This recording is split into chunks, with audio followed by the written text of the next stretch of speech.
22 दिसंबर को box office पर ऐसा तूफान आने वाला है। सलार के ट्रेलर में जो हमने झलक देखी, अगर उसकी 50% इंटेंसिटी सलार फिल्म में आती है ना दोस्तों, तहलका मचने वाला है। सुपर तहलका मचने वाला है। हेलो, वेलकम, खुशामदीद, नमस्कार। आप देख रहे हैं फिल्मी बातें विद अभिसार।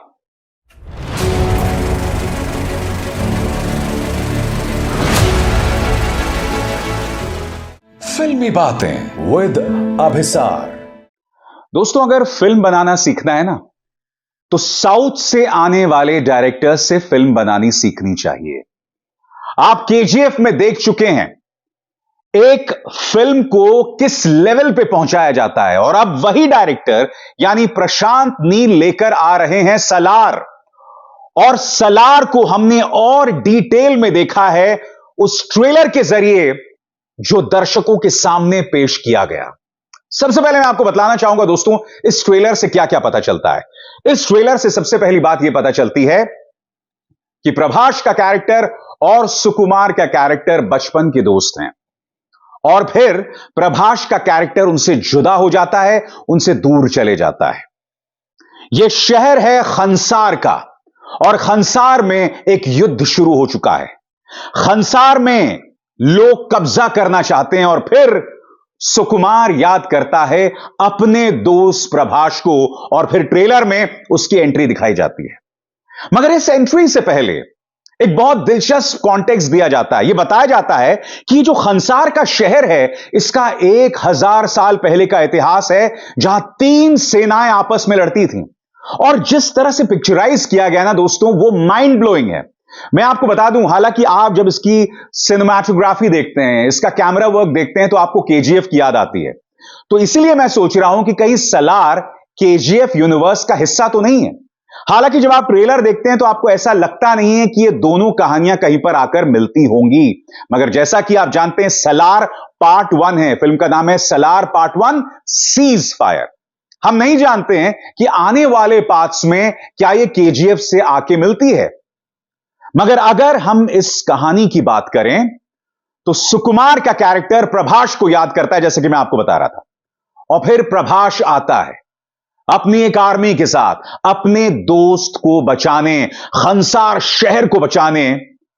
और फिर फिल्म एक ऐसे युद्ध की तरफ प्रवेश कर रही है जो एक्शन के लिहाज से देखा जाए तो अनप्रेसिडेंटेड होगा, अप्रत्याशित होगा। आप एक ऐसा तूफान स्क्रीन पर देखने वाले हैं जिसकी आप कल्पना नहीं कर सकते हैं।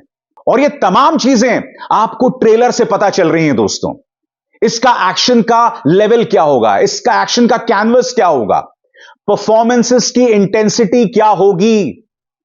दोस्तों, अक्सर क्या होता है एक्शन फिल्म्स में, जो परफॉर्मेंसेस होते हैं ना, वो ओवर द टॉप होते हैं, यानी कि हैमिंग होती है बेवजह की, लाउड होता है।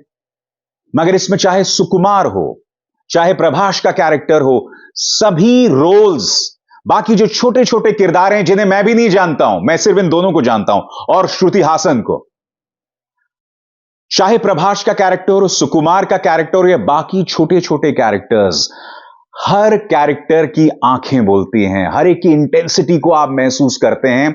और इसीलिए सलार जब रिलीज होगी, यानी 22 तारीख को, तो बॉक्स ऑफिस पर एक जबरदस्त तूफान आने वाला है।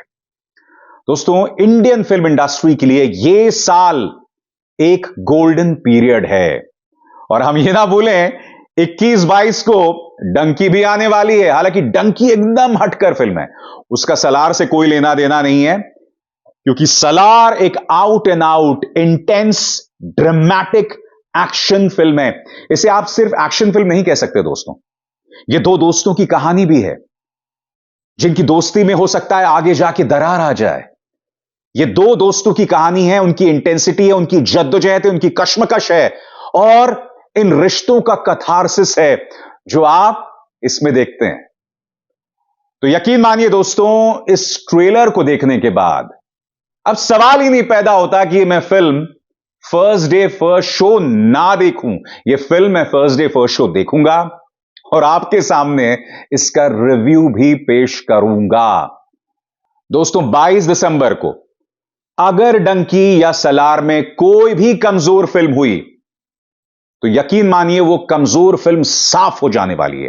कमेंट सेक्शन में बताइएगा आपके हिसाब से डंकी साफ होगी या सलार साफ होगी, जरूर बताइएगा। अभिसार शर्मा को दीजिए इजाजत। नमस्कार।